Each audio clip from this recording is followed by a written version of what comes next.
et les plantations, ça commence par ceci, le caféier. Et oui, c'est ce petit arbuste, c'est déjà de l'arbuste costaud, il peut atteindre jusqu'à 2 mètres. Nous sommes au Costa Rica, pays d'Amérique centrale, campé entre le Nicaragua et le Panama.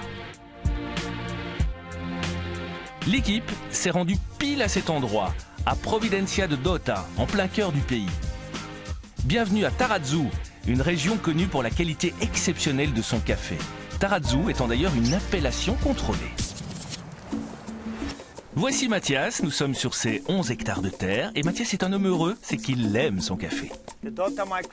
Il y a un microclimat et nous sommes à 2000 mètres d'altitude. Au-delà de cette hauteur, il est impossible de produire du café. À cette altitude, les conditions sont difficiles, mais le résultat est étonnant. Au Costa Rica, il est d'ailleurs interdit de produire un café de mauvaise qualité. Nous n'avons pas de grosses haciendas ou de grandes coopératives commerciales de café qui emploient des milliers de personnes et qui s'étendent sur des milliers d'hectares de plantations. Le microclimat contribue à la qualité du café. Ces conditions font que mes caféiers ont un métabolisme très lent parce que les températures peuvent tomber très bas la nuit, 5 à 6 degrés. Ce qui contraste avec les 25 à 30 degrés qu'on peut ressentir dans la région quand le soleil se lève. Tout cela donne un single origin. Le single origin est au café ce que le single malt est au whisky. Voici un spécimen typique que l'on cultive ici, le Catwai. Les grains que vous voyez sont d'une belle couleur rouge grenat. Ils sont presque à maturité. On va bientôt pouvoir les cueillir. Mais ce caféier produit également des grains verts. Ça ne signifie pas qu'ils ne sont pas mûrs, mais leur maturation prend plus de temps que les rouges. En fait, les grains peuvent avoir plusieurs couleurs. Un grain d'une qualité exceptionnelle qui donnera au café un goût unique de chocolat, moelleux en bouche avec une jolie note d'acidité et d'amertume. Mais revenons à notre caféier.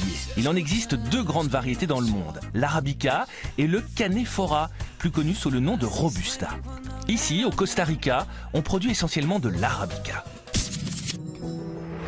Nous voilà à la nurserie. Mathias nous présente ses bébés. Des bébés qui ont besoin de beaucoup d'amour et de beaucoup d'attention. C'est un travail long et très délicat. Le procédé est très long. La germination des semences prend 4 à 8 semaines. Quand les grains sont germés, on les met dans ces petits bacs individuels où ils vont rester plus d'1 an. Et après ce délai, on les replante sur le terrain. La première récolte aura lieu 3 à 4 ans plus tard. Le terrain a également son importance. Sans être particulièrement riche, le sol doit surtout contenir une forte proportion d'humus. Dans ces conditions, au bout de 3 ans, les arbustes produisent des fruits appelés cerises qui en tant que tels ne sont pas aptes à la consommation.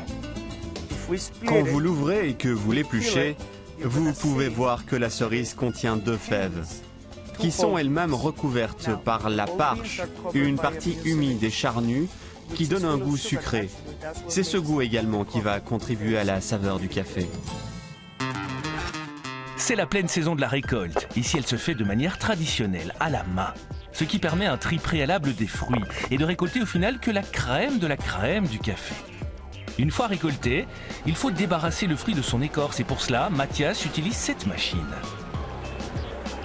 Ensuite, c'est parti pour une petite séance de banc solaire artisanal. Les fèves vont sécher sous effet de serre pendant 6 à 8 jours jusqu'à ce qu'elles soient totalement dépourvues d'humidité. Ceci est un analyseur d'humidité. Il va mesurer et évaluer le taux d'humidité jour après jour durant cette phase de séchage. Et le voilà enfin, le fameux grain d'or du Costa Rica. Regardez-moi ça. Prêt à être vendu pour être torréfié. Mais cette étape, nous la verrons en Sicile.